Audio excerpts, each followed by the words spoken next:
এজন্য মুসলমান, আপনি যদি দুনিয়াতে আপনার সন্তানের ভালো একটা নাম না রাখেন, ওই কিয়ামতের দিন যদি আল্লাহ পাক ডাক দেয়, ও সল্টু ছেড়ে বল্টু, কেমন শোনা যাবে? বলেন কেমন শোনা যাবে? এজন্য মুসলমান, দুনিয়াতে আপনি আপনার সন্তানের একটা ভালো নাম রাখবেন, যাতে কিয়ামতের দিন আপনার নাম সহ আপনার সন্তানের নামটা সম্মান বড় একটা নাম হয়ে যায়। এজন্য রাসূল সাল্লাল্লাহু আলাইহি ওয়াসাল্লাম জানা দেয়, তোমরা তোমাদের সন্তানের নামগুলো সুন্দর রাখবা।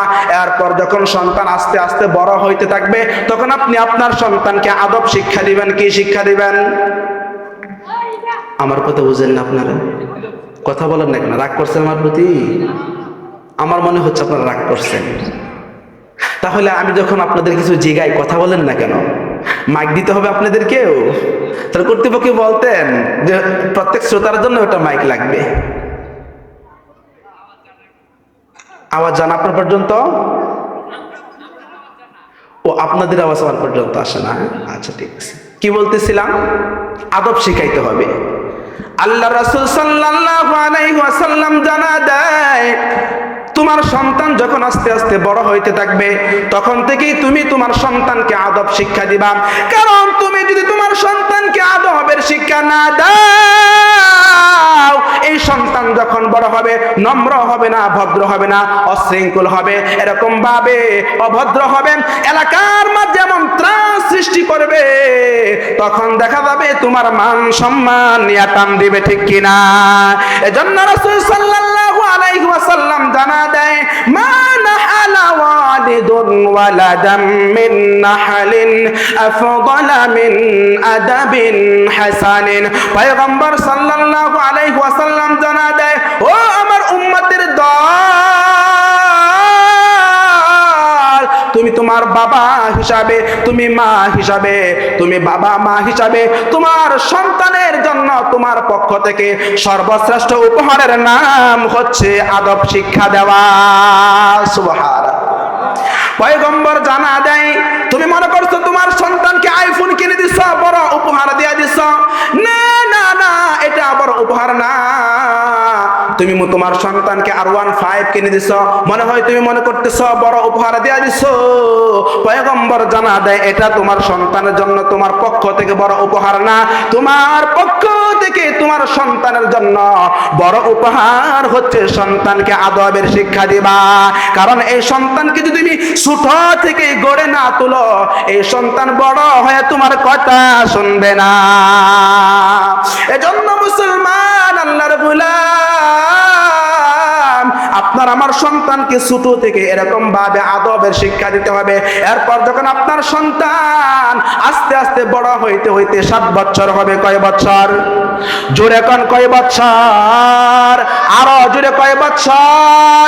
7 বছর যখন আপনার সন্তানের বয়স হয়ে যাবে, তখন থেকে আপনি আপনার সন্তানকে নামাজের শিক্ষা দিবেন। কারণ রাসূল সাল্লাল্লাহু আলাইহি ওয়াসাল্লাম বলেন, মুরু আওলাদাকুম বিসসালাতি ওয়া হুম আবনাউ 7 সিনিনা ওয়াদরিবুহুম আলাইহা ওয়া হুম আবনাউ 10 সিনিনা ওয়া ফাররিকু বাইনাহুম ফিল মাদাজি। পয়গম্বর সাল্লাল্লাহু আলাইহি ওয়াসাল্লাম জানা দেয়, তোমার সন্তানের বয়স যখন 7 বছর হয়ে যাবে, তখন থেকে তুমি নামাজের শিক্ষা দিতে শুরু করবা। এরপর তোমার সন্তানের বয়স যখন 10 বছর হয়ে যাবে, তখন তুমি নামাজের দাওয়াত এমন ভাবে দিবা, যদি তোমার সন্তান নামাজ না পড়ে, প্রয়োজনে তোমার সন্তানকে তুমি আঘাত করবা। কিন্তু আজকে সমাজের মধ্যে দেখা যায়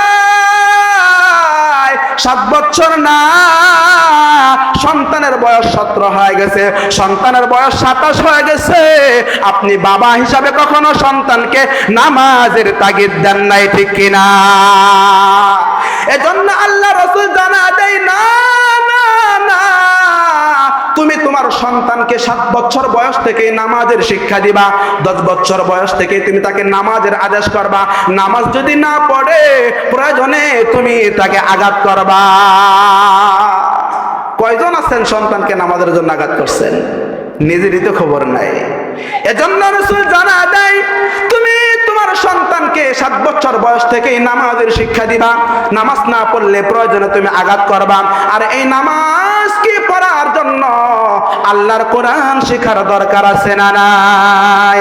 আল্লাহ রাসূল সাল্লাল্লাহু আলাইহি ওয়াসাল্লাম জানা দেয়, তালাবুল ইলমি ফারিদাতুন আলা কুল্লি মুসলিম।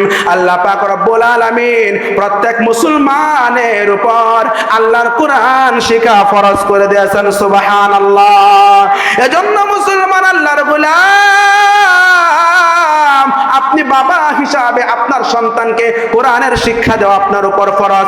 আপনি যদি আপনার সন্তানকে কোরআনের শিক্ষা না দেন, কাল কিয়ামতের দিন, কঠিন মুসিবতের দিন, আপনার সন্তান যখন আল্লাহর দরবারে দাঁড়াবে, আল্লাহর দরবারে দাঁড়ায়া আল্লাহকে ডাক দিয়া বলবে, ওয়াকালু রব্বানা ইন্না আতানা সাদাতানা ওয়া কুবারানা ফাআদাল্লুনা السبيلا ربنا آتهم ضعفين من العذاب والعنهم لعنا كبيرا। কাল কিয়ামতের দিন আপনার সন্তান আল্লাহর কাছে দরখাস্ত করবে, আয় আল্লাহ, আমার মা বাপ আমাকে নামাজের শিক্ষা দেয় নাই, আমাকে কোরআনের শিক্ষা দেয় নাই, আমাকে দ্বীনের শিক্ষা দেয় নাই, এজন্য আজকে আমাকে জাহান্নামের ভিতর যেতে হচ্ছে।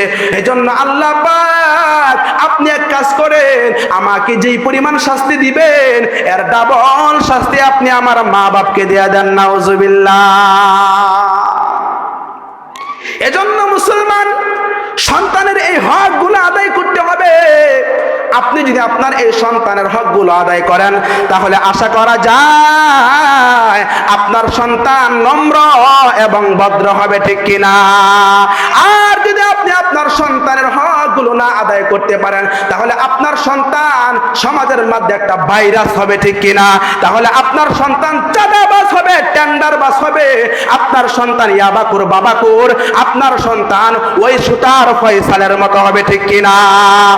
আর যদি আপনি আপনার সন্তানকে কোরআনের শিক্ষায় শিক্ষিত করতে পারেন, দ্বীনি শিক্ষায় শিক্ষিত করতে পারেন, আপনার সন্তান আল্লাহর দ্বীন বুঝার কারণে আপনার সন্তান হবে সমাজের সবচাইতে শ্রেষ্ঠ সন্তান। আপনার সন্তান হবে আবু হানিফার মতো সন্তান, আপনার সন্তান হবে বানিয়ার পীর সাহেবের মতো সন্তান, আপনার সন্তান হবে উসমান বিন হাদির মতো সন্তান। এজন্য মুসলমান সন্তানের কাছ থেকে যদি হক খেদমত আশা করতে চান, তাহলে আগে সন্তানের হকগুলো আদায় করতে হবে। আপনি একটা গাছ লাগাইলেন, এই গাছের মধ্যে পানি দিলেন না, সার বিষ কিচ্ছু দিলেন না, তাহলে এই গাছ থেকে ফলের আশা করা যায় না। পক্ষান্তরে আপনি একটা গাছ লাগাইলেন, পানি দিলেন, সার বিষ দিলেন, যত্ন করলেন, তাহলে ওই গাছের ফল আশা করা যায়। এজন্য আপনি যদি আপনার সন্তানের হকগুলো আদায় করেন, এই সন্তান যখন বড় হবে, এই সন্তান বড় হওয়ার পর আল্লাহর কোরআন পড়বে, আল্লাহর কোরআন পড়ে এই সন্তান জেনে নিবে। কি জেনে নিবে? আমি মাত্র 10 মিনিটের মধ্যেই এই বিষয়টা শেষ করে দিব। কারণ আল্লাহ পাক রব্বুল আলামিন বলেন, ওয়া কাদা রাব্বুকা আল্লা তা'বুদু ইল্লা ইয়্যা ওয়া বিল ওয়ালিদাইনি ইহসানা। আল্লাহ পাক রব্বুল আলামিন তার কালামে হাকিমের মধ্যে বলে দিয়েছেন, ও দুনিয়ার মানুষেরা, তোমাদের জন্ম থেকে মৃত্যু পর্যন্ত একমাত্র আমি আল্লাহর গোলামি করবা, একমাত্র আমি আল্লাহর ইবাদত করবা। আমি আল্লাহর ইবাদত ছাড়া অন্য কারো ইবাদত করার কোনো সুযোগ নাই, ঠিক কিনা? আল্লাহ পাক রব্বুল আলামিন পরবর্তী অংশের মধ্যে জানা দেয়, ওয়া বিল ওয়ালিদাইনি ইহসানা। ও বান্দা, যেমনি ভাবে তোমার জীবনের শুরু থেকে নিয়ে মৃত্যু পর্যন্ত আমি আল্লাহ পাকের ইবাদত করা তোমার উপর ফরজ, ঠিক তেমনি ভাবে প্রত্যেকটা সন্তানের উপর তার জীবনের শুরু থেকে নিয়ে মৃত্যু পর্যন্ত মা বাবার সাথে ভালো আচরণ করা, মা বাবার সাথে ভালো ব্যবহার করা, মা বাবার খেদমত করা প্রত্যেক সন্তানের উপর ফরজ। আল্লাহ রাসূল সাল্লাল্লাহু আলাইহি ওয়াসাল্লামের দরবারে একজন সাহাবী এসে ডেকে ডেকে কয়, ও পয়গম্বর, দুনিয়াতে আমি কাকে বেশি মহব্বত করব, দুনিয়াতে আমি কার সাথে বেশি ভালো ব্যবহার করব? পয়গম্বর জানা দিলেন, তুমি তোমার মায়ের সাথে ভালো ব্যবহার করবা। আবার সাহাবী জিজ্ঞেস করলেন, ও পয়গম্বর, তারপরে আমি কার খেদমত করব, তারপর আমি কার সাথে বেশি ভালো ব্যবহার করব? পয়গম্বর জানা দিলেন, তোমার মায়ের। সাহাবী আবার জিজ্ঞেস করলেন, পয়গম্বর, তারপরে আমি কার খেদমত করব? আল্লাহর নবী জানা দিলেন, তোমার মায়ের। সাহাবী আবার প্রশ্ন করলেন, পয়গম্বর, তারপরে আমি কার খেদমত করব? আল্লাহর রাসূল জানা দিলেন, এবার তোমার বাবার। আমি আপনাদের কাছে জানতে চাই, আল্লাহ পাক রব্বুল আলামিন বাবার তুলনায় মায়ের কথা কয়বার বললেন? তিনবার বলেছে, তিনবার বলেছে। তার মানে বাবার তুলনায় মায়ের সম্মান আল্লাহ 3 গুণ বাড়ায় দিছে। কেন 3 গুণ বাড়ায় দিছে? আল্লাহ পাক রব্বুল আলামিন তার কালামে হাকিমের মধ্যে জানা দিছে, ওয়া ওয়াসাইনাল ইনসানা বিওয়ালিদাইহি ইহসানা হামালাতুহু উম্মুহু কুরহা ওয়া ওয়াদা'তুহু কুরহা ওয়া হামলুহু ওয়া ফিসালুহু সালাসুনা শাহরা। আল্লাহ রাব্বুল আলামিন বলে, আমি প্রত্যেক সন্তানকে তার মা বাবার প্রতি ভালো আচরণ করার আদেশ করতেছি, এই জন্য যে তার মা তার জন্য এমন 3টা কষ্ট করেছে, যে 3টা কষ্ট তার বাবা করে নাই। 1 নাম্বার কষ্ট আল্লাহ জানা দেয়, হামালাতুহু উম্মুহু কুরহা। 2 নাম্বার, ওয়া ওয়াদা'তুহু কুরহা। 3 নাম্বার, ওয়া হামলুহু ওয়া ফিসালুহু সালাসুনা শাহরা।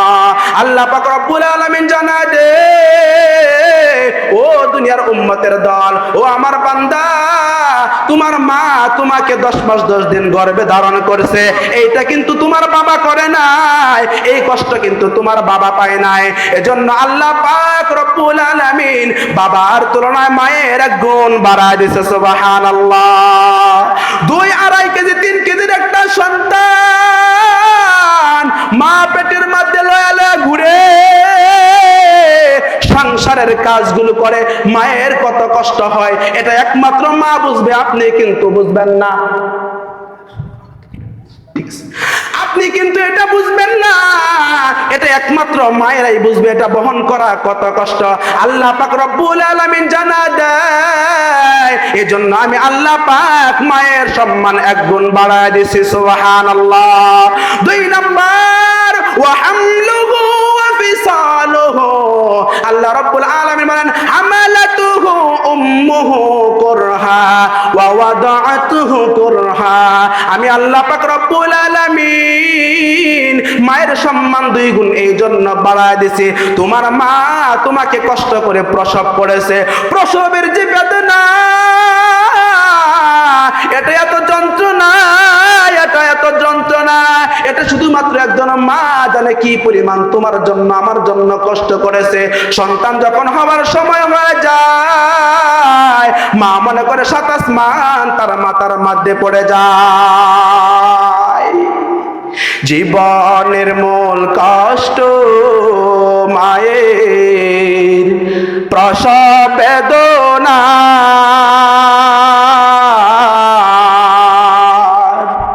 7 আসমান 7 জমিন তখন মায়েরই মাথায়। জীবনের মূল কষ্ট মায়ের প্রসব বেদনা, 7 আসমান 7 জমিন তখন মায়েরই মাথায়। এমন মাকে কেমনে আজি, এমন মাকে কেমনে আজি যাব আমি ভুলিয়া। ও আমার প্রাণের মা, মা গো মা, কোথায় গেলা মুড়ে ছাড়িয়া। আমি কাঁদিয়ে চাই না কেহ ফিরিয়া। আমি যখন ছিলাম আমার মায়েরই উদরে, চলাফেরা করতেন যে মা কত কষ্ট করে। আমি যখন ছিলাম আমার মায়েরই উদরে, চলাফেরা করতেন যে মা কত কষ্ট করে। আমার সুন্দর মুখ দেখে মার, আমার সুন্দর মুখ দেখে মা কষ্ট যায় যে ভুলিয়া। ও আমার প্রাণের মা, মা গো মা কোথায় গেলা মুড়ে ছাড়িয়া। জনম দুঃখী এতিম আমি চাই না কেহ ফিরিয়া। আল্লাহ রাব্বুল আলামিন বলে, ও সন্তানের দল, তোমার মা যখন তোমাকে প্রসব করছে মায়ের এত কষ্ট হয়েছে যেটা তোমার বাবার হয় নাই। এজন্য আল্লাহ পাক বাবার তুলনায় মায়ের সম্মান 2 গুণ বাড়ায় দিয়েছে। এরপর আল্লাহ রাব্বুল আলামিন বলে, ওয়া হামলুহু ওয়া ফিসালুহু সালাসুনা শাহরা। তোমার মা তোমাকে দুধ পান করাইছে, তোমার বাবা তোমাকে দুধ পান করায় নাই। এজন্য আল্লাহ পাক রব্বুল আলামিন বাবার তুলনায় মায়ের গুণ 3 গুণ বাড়ায় দিয়েছে। সুবহানাল্লাহ। এই যে কনকনা শীতের রাত, এই শীতের রাতে একটা সন্তান পালা যে কত কষ্ট, এটা একমাত্র মা জানে, বাবা জানে না। সন্তানকে নিয়ে ঘুমাইছে, বাবা নাক টেনে ঘুমায়, মায়ের কিন্তু ঘুম নাই। কারণ কি? কারণ কি? মায়ের এই জন্য ঘুম নাই, সন্তান ছাইতে রাইখা এরকম ভাবে যখন ঘুমাইতে যাবে সন্তান চিৎকার দেয়া ওঠে। মা যখন বুকটাকে সন্তানের মুখের মধ্যে লাগা দেয় অটোমেটিক সন্তানের কান্না থেমে যায়।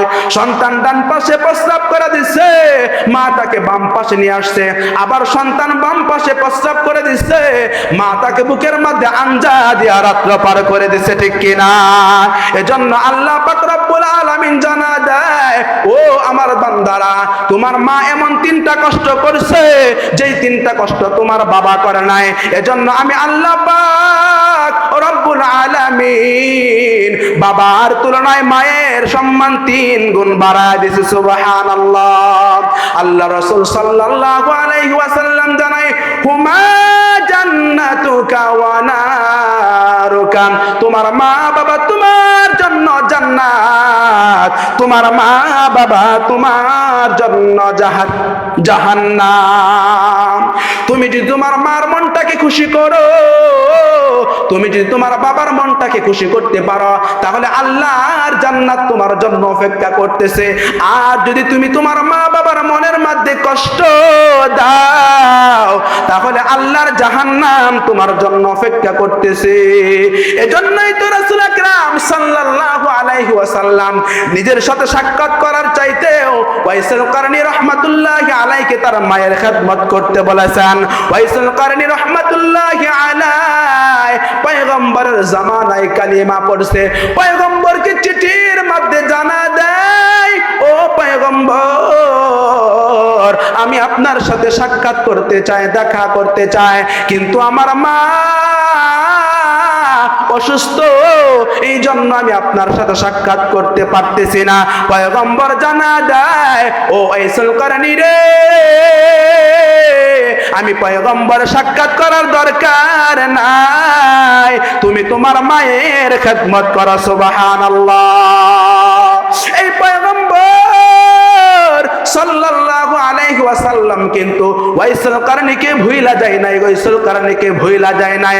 আল্লাহর নবী একদিন উমর রাদিয়াল্লাহু তাআলা আনহুকে ডেকে ডেকে কয়, ও উমর, এদিকে আসো, এদিকে আসো, এদিকে আসো। হযরত উমর রাদিয়াল্লাহু তাআলা আনহু পয়গম্বরের দরবারে আসলে পয়গম্বর একটা তার পুরাতন জুব্বা উমরের হাতে তুলে দেয়। ও উমর, অমুক গ্রামের মধ্যে আমার একটা আশিক আছে, মায়ের খেদমত করতে গিয়া আমি পয়গম্বরের সাথে দেখা করতে পারে নাই, সাক্ষাৎ করতে পারে নাই। ও উমর, আমি মৃত্যুর পূর্বে ওই ওয়াইসুল কারণীকে ভুলে গেলাম না। এই যে জুব্বাটা নাও, এই জুব্বাটা নিয়ে আমার পক্ষ থেকে ওয়াইসুল কারণীকে উপহার দিবা। সুবহানাল্লাহ। ও উমর, শুধুমাত্র এই জুব্বাটা উপহার দিবা তাই না, স্বয়ং তুমি উমর ওই ওয়াইসুল কারণীর কাছে দোয়া চাইবা এবং আমার গুনাহগার উম্মতের জন্য দোয়া করতে বলবা।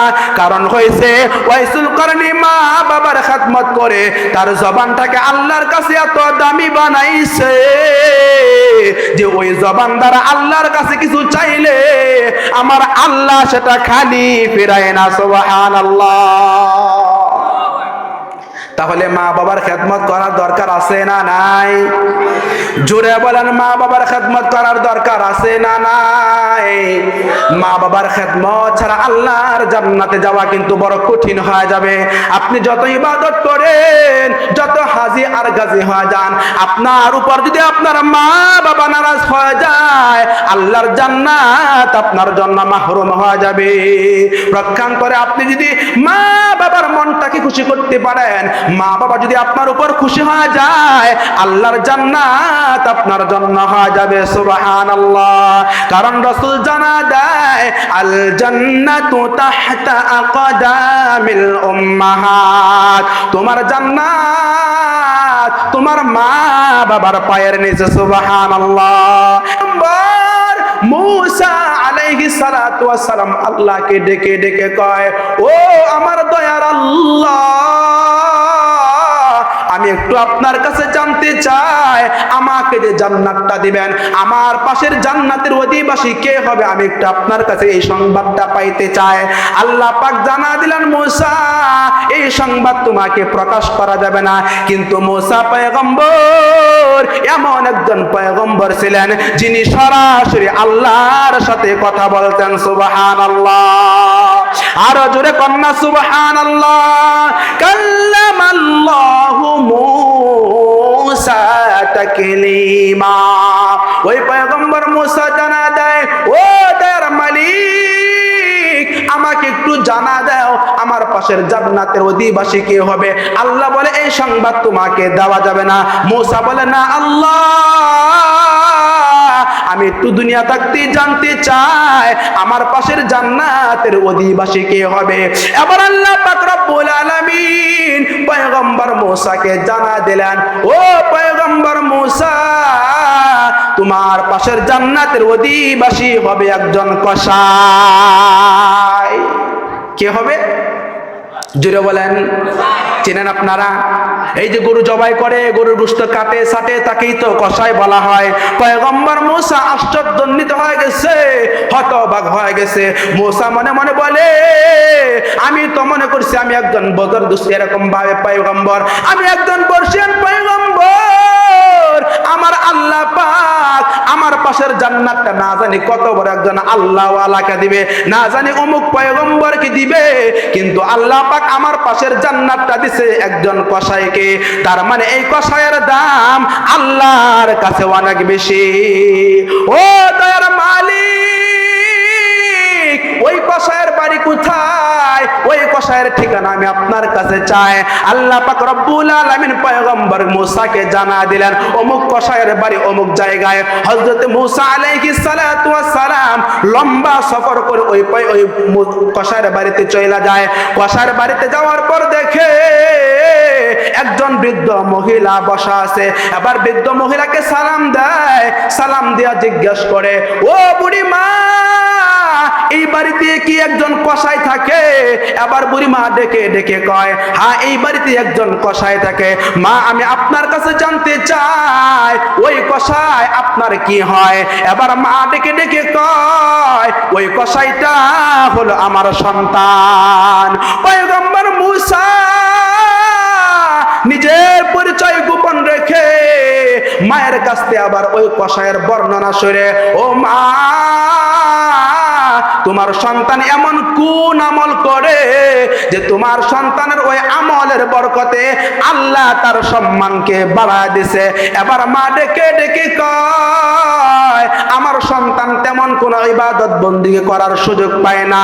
আমার সন্তান কসাইয়ের কাজ করে, গরু জবাই করে, কাটাই ছাটাই করে, কিন্তু আমার সন্তানের একটা আমল এমন আছে যে ও আমার সন্তান কোনোদিন আমি মাকে কখনো কষ্ট দেয় না।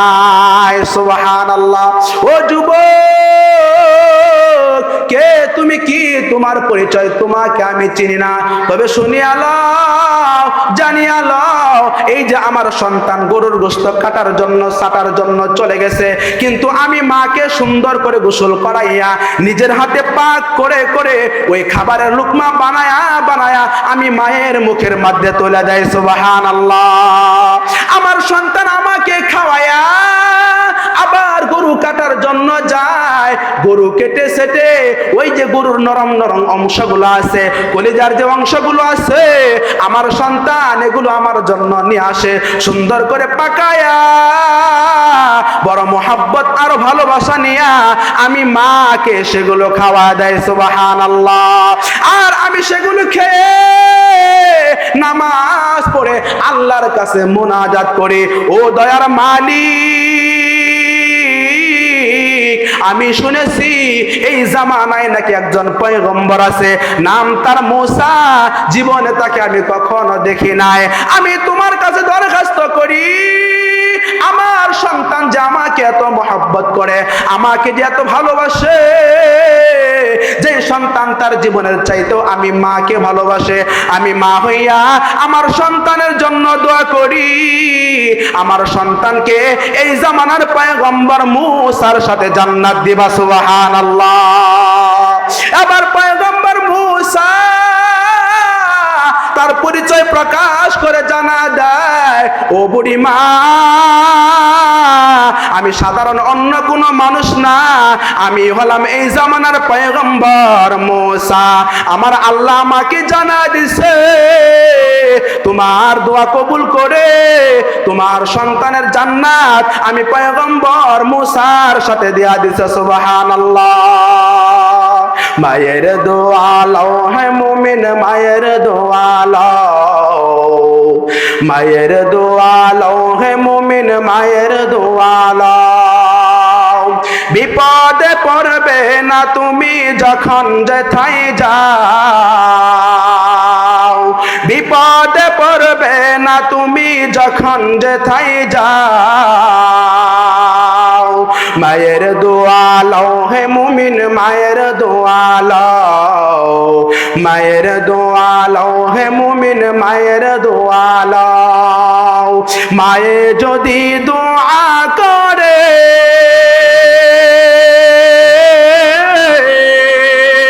চলে যায় আরশ পানে। আল্লাহু আকবার। মায়ে যদি দোয়া করে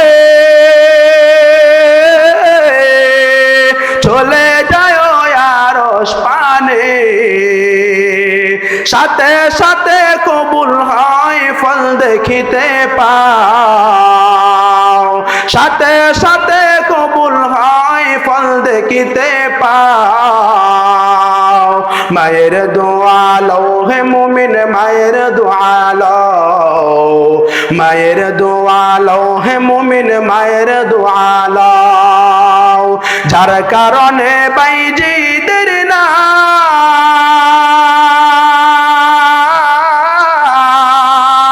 ছড়িয়েছে বিশ্ব তামাম, যার কারণে বাইজিদের নাম ছড়িয়েছে বিশ্ব তামাম।